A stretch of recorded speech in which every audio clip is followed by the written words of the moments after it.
À l'heure des derniers rayons du soleil, les passionnés effectuent quelques ultimes réglages.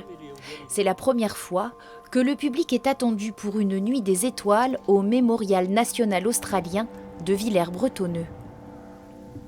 Ça donne une autre couleur à notre soirée d'observation avec sans doute des visiteurs qui vont venir autant par rapport au site que par rapport à l'observation du ciel.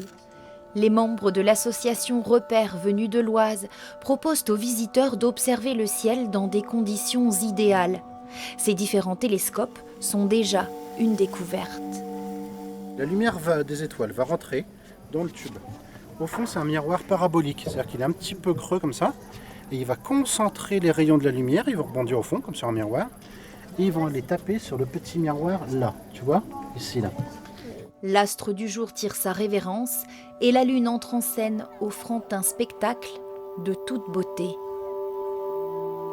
On a une chance phénoménale ce soir, puisque la lune s'est levée à la bonne heure, comme prévenu, qu'en plus l'horizon est entièrement dégagé, et alors chose extraordinaire, elle s'est levée derrière les éoliennes. Ce qui fait que votre cerveau ne veut pas croire que la lune est vraiment aussi loin. Alors la lune, d'habitude, c'est quand même pas la chose que les astronomes préfèrent, puisqu'elle fait trop de lumière pour voir d'autres choses, mais ce soir, elle était tellement belle que je ne résiste pas à vous dire qu'on est venu là un peu pour ça. Et la voûte céleste continue d'émerveiller les visiteurs.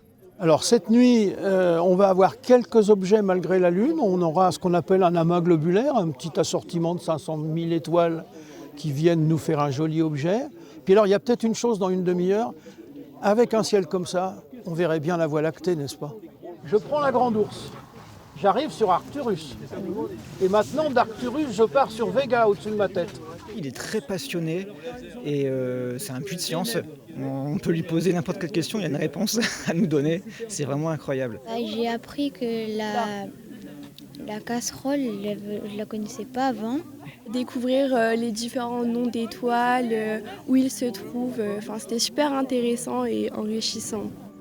Le pic des étoiles filantes est attendu dans la nuit du 12 au 13 août. Vous pourrez alors observer jusqu'à 100 étoiles par heure.